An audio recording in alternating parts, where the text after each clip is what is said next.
तो नमस्कार, आदाब, सत श्री अकाल दोस्तों। मैं रजनी स्वागत करती हूँ आपका हमारे चैनल विद्या ज्ञानार्जन में। तो जैसा कि दोस्तों आपको पता है कि हम यहाँ पे रीट लेवल सेकंड की तैयारी कर रहे हैं और उसमें हम सोशल साइंस सब्जेक्ट पढ़ रहे हैं। और सोशल साइंस सब्जेक्ट की आपका जो सिलेबस दिया हुआ है उसमें टोटल 12 यूनिट्स हैं। तो यूनिट बाय यूनिट हम यहाँ पर पढ़ रहे हैं। यूनिट 4 से लेके यूनिट 9 तक हमने कंप्लीट, 8 तक हमने कंप्लीट कर लिया। 4 यूनिट इधर कंप्लीट कर लिए हैं। पहले हमने 4th, 5th, 6th, 7th और 8th, है ना, ये यूनिट हमने पढ़ी है। और अब 9, 10, 11, 12 4 यूनिट नीचे छोड़ दी हैं। इसके अलावा जो शुरू में 3 यूनिट छोड़ी थी हमने 1, 2, 3, उनका अध्ययन हम यहाँ पे कर रहे हैं। तो ये आपके सामने जो यूनिट 1st, 2nd और 3rd है दोस्तों, ये हिस्ट्री से रिलेटेड यूनिट्स थी तीनों, इसलिए मैंने छोड़े थे कि हिस्ट्री अपन बाद में पढ़ेंगे। तो इनका अध्ययन हम करने लगे हैं और इसमें हमने यूनिट 1st कंप्लीट कर ली है और यूनिट हो गई है। अब आज से हम शुरू करेंगे यूनिट 3rd। तो इसीलिए कि हम नई यूनिट शुरू कर रहे हैं, तो इसलिए आपको एक बार पहले मैं सिलेबस दिखाना चाह रही थी कि यूनिट 3rd में अपन को क्या क्या पढ़ना है। तो यूनिट 3rd की हेडिंग दी गई है मध्यकाल और आधुनिक काल। मतलब हम पढ़ेंगे इसमें मिडाइवल हिस्ट्री और मॉडर्न हिस्ट्री, ठीक है। तो अब इसमें है भक्ति और सूफी आंदोलन। सबसे पहले भक्ति और सूफी आंदोलन पढ़ेंगे, फिर पढ़ेंगे मुगल राजपूत संबंध, मुगलों के राजपूतों से क्या संबंध रहे हैं, जैसे महाराणा प्रताप से किस तरह के संबंध थे, ये सब। और फिर पढ़ेंगे हम मुगल प्रशासन, कि मतलब इसमें पूरा हम मुगल काल पढ़ेंगे, कौन कौन से राजा हुए मुगल काल में, है ना, क्या क्या इसमें मतलब स्थापत्य कला, चित्रकला, है ना, प्रशासनिक तौर पे क्या इसमें इन्होंने योगदान दिया, क्या बदलाव हुए जब मुगल भारत में आए थे। फिर एक मध्यकाल की सामाजिक, आर्थिक, सांस्कृतिक दशा का अलग से वीडियो बना के उसका अध्ययन कर लेंगे। फिर हमारी आ जाएगी मॉडर्न हिस्ट्री। इसमें भारतीय राज्यों के प्रति ब्रिटिश नीति आएगी सबसे पहले, कि ब्रिटेन से हमारे साथ व्यवहार किया। फिर आएगी 1857 की क्रांति।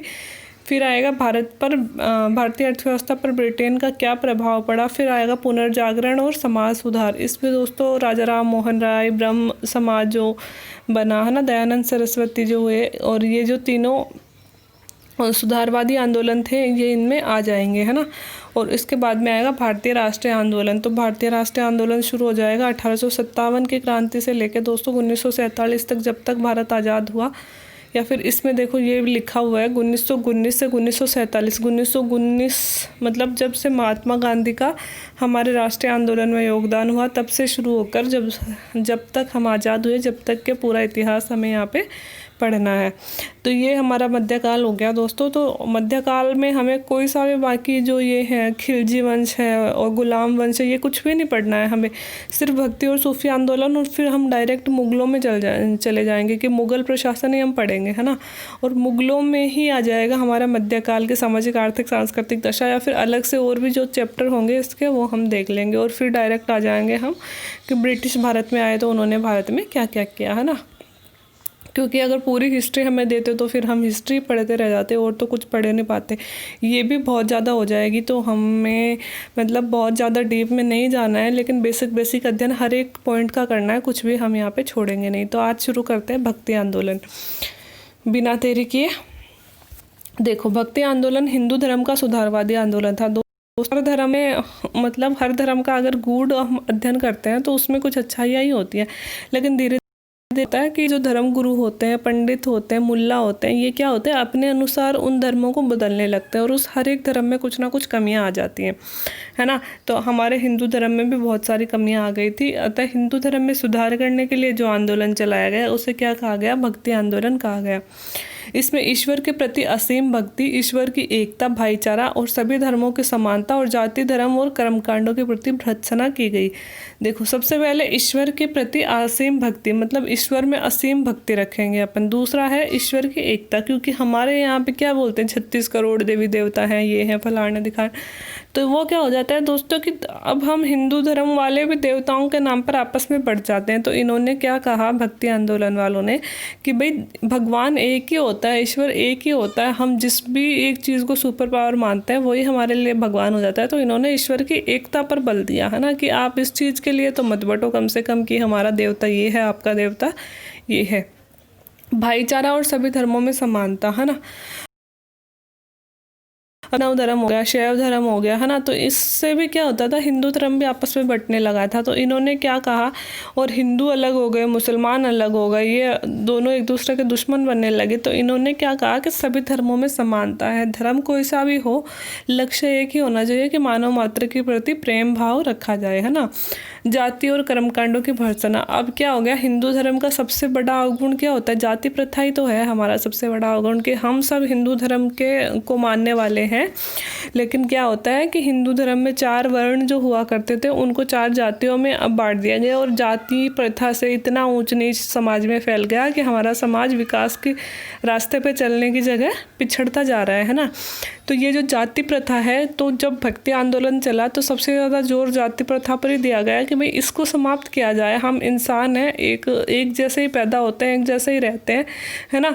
तो क्या है कि सभी के साथ एक समान व्यवहार किया जाए, कोई भी ऊंचा नीचा छोटा बड़ा नहीं होता है। और इसके अलावा कर्म कांडों की भर्त्सना। अब जो पंडित लोग होते हैं कि मतलब जो भी पंडित स्पेशल नहीं, किसी भी धर्म के दोस्तों, हिंदू धर्म में पंडित हो गए, है ना, और ये जो मुस्लिम धर्म में कौन हो गया, मुल्ला हो गए, है ना, जो कि मस्जिदों में रहते हैं। और जो क्रिश्चियन धर्म में कौन हो गए, पादरी हो गए, है ना।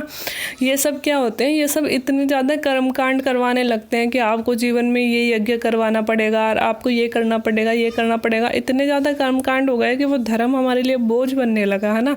धर्म की जो असली चीज़ थी, मूल था, वो तो हम भूल गए, है ना, और हम अलग ही चीज़ों पे चले गए। तो इन सब की जो बुराई की गई वो किस में की गई, भक्ति आंदोलन में की गई। इसलिए इसे क्या कहा गया कि यह एक सुधारवादी आंदोलन था। ठीक है। भक्ति आंदोलन का प्रारंभ दक्षिणी भारत में 7वीं से 12वीं शताब्दी के मध्य में हुआ। जब गुप्त काल समाप्त हो गया 6वीं शताब्दी में, तब से मान लो कि 7वीं शताब्दी से लगभग 12वीं शताब्दी तक हमारे दक्षिणी भारत में सबसे पहले भक्ति आंदोलन आया था, ना कि उत्तरी भारत में, जिसका उद्देश्य क्या था, नयनार और अलवार संतों के बीच में उत्पन्न मतभेद को समाप्त करना। अब दोस्तों, जो नयनार संत होते थे वो तो शिव जी के भक्त होते थे, शैव धर्म को मानने वाले जो होते थे, है ना। और जो अलवार संत होते थे वो विष्णु के भक्त होते थे, है ना, भगवान विष्णु को मानने वाले। अब ये दोनों हैं तो हिंदू धर्म के, दोनों देवता भी हिंदू है ना। लेकिन क्या हुआ कि इन दोनों ने, जैसे हिंदू मुसलमान नहीं होते वैसे ही इन्होंने एक दूसरे को अपने से अलग मान लिया। क्या होते, तो फिर क्या हो गया, समाज में और ज़्यादा बंटवारा हो गया। तो अब भक्ति आंदोलन वालों ने भक्ति आंदोलन दक्षिणी भारत में प्रारंभ हुआ था। उसका मुख्य उद्देश्य क्या था कि नयनार और अलवार संतों में जो विभेद उत्पन्न हुए थे उनको समाप्त करने के लिए, इनको फिर से एक करने के लिए भक्ति आंदोलन प्रारंभ हुआ था। और कहाँ प्रारंभ हुआ था, दक्षिणी भारत में। और कब प्रारंभ हुआ था, 7वीं से 12वीं शताब्दी में। इस आंदोलन का प्रथम प्रचारक शंकराचार्य माने जाते हैं। सबसे पहले शंकराचार्य थे दोस्तों जिन्होंने भक्ति आंदोलन का प्रारंभ किया। शंकराचार्य के उपरांत 12 तमिल वैष्णव संतों ने, जो संयुक्त रूप से अलवार नाम से प्रसिद्ध थे, भक्ति आंदोलन को काफ़ी लोकप्रिय बनाया। सबसे पहले शंकराचार्य हुए, फिर इनके शिष्य मान सकते हो या फिर इनसे प्रभावित होकर जो 12 तमिल थे वैष्णव संत। वैष्णव कौन से, भगवान विष्णु को मानने वाले, और उनको क्या कहेंगे हम, अलवार कहेंगे। शिव को मानने वालों को क्या कहेंगे, नयनार, और विष्णु को मानने वालों को क्या कहेंगे, अलवार, है ना।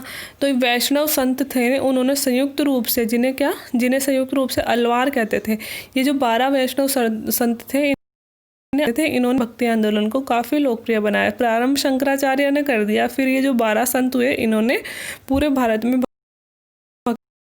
इन संतों ने जैनियों और बौद्धों के अपरिग्रह को अस्वीकार करके ईश्वर के प्रति व्यक्तिगत भक्ति को ही मुक्ति मार्ग बनाया। अब ये क्या कहते थे कि जैसे कि जैन और बौद्ध धर्म आए थे, है ना, इससे पहले आ गए थे जैन और बौद्ध धर्म। जैन और बौद्ध धर्म क्यों आए थे दोस्तों, जैन और बौद्ध धर्म उत्पन्न क्यों हुए और उत्पन्न हो गए, फिर ये विकसित क्यों हुए और क्यों लोगों ने जैन और बौद्ध धर्म अपनाया। वो इसलिए अपनाया कि हिंदू धर्म में दोस्तों, हिंदू और मुस्लिम दोनों ही धर्मों में दोस्तों बहुत बुराइयां बढ़ गई थी, है ना। कर्मकांड इतने बढ़ गए थे कि सामान्य लोगों का तो निर्वाह करना इतना मुश्किल हो गया था कि हिंदू धर्म में इतने यज्ञ करवाओ और इतने पंडितों को ये दे दो वो दे दो, है ना। ये सारी चीज़ों से ना गरीब व्यक्ति तो अपना जीवन निर्वाह कर ही नहीं पा रहा था। इसके अलावा क्या हुआ कि जाति प्रथा वगैरह इतनी ज़्यादा बढ़ गई थी कि जो अब यार मतलब जो बड़ी जात वाले और जो नीची जात वाले ऐसे लोग होते हैं, तो बड़ी जात वाले तो ठीक है, अपने आप को उच्च जाति का समझते हैं। जो छोटी जाति वाले थे वो ऐसा समझते थे कि अगर हम हिंदू धर्म में हैं और लेकिन हिंदू धर्म में ये हमको तो वो धर्म हमारे लिए किस काम का, कि मतलब जिस धर्म में हम रह रहे हैं उस धर्म के लोगों द्वारा ही हमें इंसान नहीं समझा जाता, हमें अछूत समझा जाता है। तो हमें इस धर्म को अपनाने का क्या फ़ायदा। तो उन्हें जब ऑप्शन मिला दोस्तों, बौद्ध धर्म जैन धर्म, है ना, इन दोनों धर्मों में क्या था कि सभी जातियों के द्वार इनके लिए खुले थे, है ना। इनके जो संघ होते थे ना, उनमें किसी भी जाति के आदमी के साथ में कोई भी भेदभाव नहीं किया जाता था। तो ये लोग क्या होने लगे कि इनके प्रति आकर्षित होने लगे कि यार यहाँ नरक की ज़िंदगी जी रहे हैं, अछूत बन के जी रहे हैं, जबकि वो अपनी रोजी रोटी खुद कमा रहे हैं, है ना। लेकिन फिर भी उनको समाज में वैसा दर्जा नहीं है जो अपर क्लास को होता था। तो इससे अच्छा है कि अपन दूसरा धर्म ही स्वीकार कर ले। भाई अपने लिए वो भगवान किस काम का जो अपन को एक इंसान के रूप में वैल्यू ही नहीं दे सके, है ना। तो ऐसी चीज़ें होने से ही तो जैन और बौद्ध धर्म पनपे थे, है ना। तो अब क्या हुआ, लेकिन अब हर धर्म में कुछ ना कुछ कमियां होती हैं। जैन और बौद्ध धर्म पनप भी गए और जैन और बौद्ध धर्म में बहुत सारे लोग चले भी गए, है ना। लेकिन कमियां क्या हुई कि जैन और बौद्ध धर्म दोनों ही बहुत हार्ड थे। बौद्ध तो फिर भी इतने हार्ड नहीं थे। जैन धर्म जो था उसके नियम तो बहुत ही ज़्यादा हार्ड थे। जैन धर्म में तो ये कहा जाता था कि शरीर को आप जितना ज़्यादा दुख दोगे, हाँ, कष्ट दोगे, उतना ही ज़्यादा आपका मोक्ष की तरफ जाने का द्वार खुल जाएगा, है ना, ऐसा कहा जाता था। तो अब जैन और बौद्ध धर्म में कहा गया था कि अपरिग्रह मतलब ग्रह का त्याग करोगे जब भी आपको मोक्ष मिलेगा। अब हर व्यक्ति तो दोस्तों संत नहीं बन सकता ना, हर व्यक्ति तो अपने घर को त्याग नहीं सकता। और ये गलत भी है कि यार सभी लोग संत बन जाएंगे तो फिर जो गृहस्थी है वो कौन चलाएगा। और फिर वो भी तो पाप हो गया कि आप अपने बीवी बच्चे को भूखे मरने के लिए छोड़ के अगर संत बन रहे हो दुनिया का उद्धार करने के लिए, तो पहले आप उनका तो उद्धार कर दो जो आप पे निर्भर है ना। अगर उनको छोड़ के आ रहे हो तो पाप तो आप वैसे ही इतना बड़ा कर चुके हो, तो फिर क्या मतलब है ना संत बनने का आगे की लाइफ में। ये तो यही हुआ कि आप जीवन की कठिनाइयों से भाग के संत बन गए, है ना। तो वो अपरिग्रह है जो त्याग कर दिया जाता था, उससे क्या हुआ कि उसको इन संतों ने अस्वीकार किया, है ना। किन संतों ने ये जो मतलब अपरिग्रह का मतलब दोस्तों ये भी होता है कि जो ज़रूरत से ज़्यादा संपत्ति हम इकट्ठा नहीं करें, है ना। ये भी जैन और बौद्ध धर्म कहते थे कि जितनी ज़रूरत हो उतना ही धन हम इकट्ठा करें। तो अब जो भक्ति आंदोलन के संत थे उन्होंने इस चीज़ों को अस्वीकार किया और इन्होंने क्या कहा कि अपरिग्रह को अस्वीकार किया और ईश्वर के प्रति व्यक्तिगत भाव से व्यक्तिगत भक्ति को ही मुक्ति का मार्ग बताया कि हमें सिर्फ ईश्वर के प्रति व्यक्तिगत रूप से डेडिकेट रहना है। बाकी हम चाहे गृहस्थ जीवन जिए चाहे संपत्ति इकट्ठा करें उससे कोई मतलब नहीं है।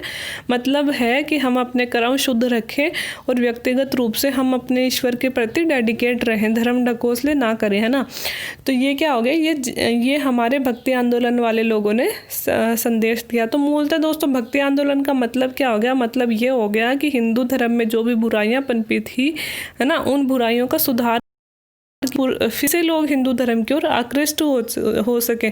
जो लोग हिंदू धर्म को त्याग के अन्य धर्मों में जा रहे थे उन्हें रोका जा सके और मूलतः हिंदू धर्म की बुराइयों को दूर किया जा सके और हिंदू धर्म में जितने भी संप्रदाय हैं उनमें समानता लाई जा सके। तो ये मतलब भक्ति आंदोलन का मेन उद्देश्य था। अब अपन पढ़ते हैं भक्ति आंदोलन की विशेषताएं। भक्ति की धारणा का अर्थ होता है एकेश्वर के प्रति सच्ची निष्ठा। तो भक्ति की धारणा होती है कि एकेश्वर के प्रति सबसे पहले तो आप ईश्वर को एक मानो। कोई शिव, कोई विष्णु, कोई ब्रह्मा, कोई इंद्र नहीं है, सारा ईश्वर एक ही है ना।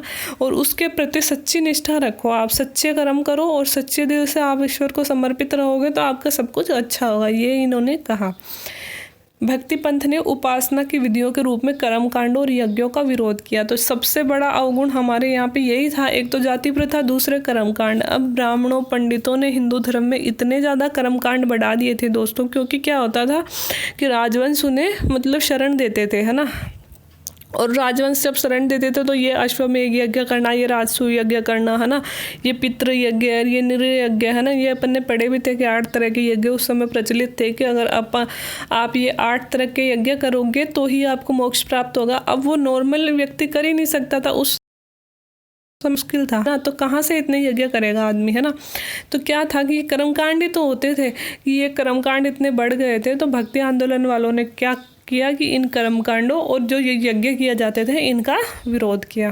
भक्ति आंदोलन एक समतावादी आंदोलन था। समतावादी जो समानता लाने का प्रयास करता है, जिसने जाति व धर्म पर आधारित भेदभाव का विरोध किया। हर किसी भी जाति और किसी भी धर्म के आधार पर किसी भी व्यक्ति विशेष में कोई भेदभाव नहीं किया जाए। जो आज हमारे संविधान में लिखा गया है वही बात ये लोग कहते थे कि ये एक समतावादी आंदोलन है जिसमें जाति और धर्म के आधार पर किसी भी भेदभाव का विरोध किया गया है, कि मतलब सभी जातियाँ एक समान है, सभी धर्म के व्यक्ति एक समान है। जनसाधारण के सामान्य भाषा में इन्होंने उपदेश दिया था। एक भक्ति आंदोलन की विशेषता ये भी थी कि इन्होंने सामान्य भाषा में इन्होंने उपदेश दिया था। ठीक है, भक्ति आंदोलन के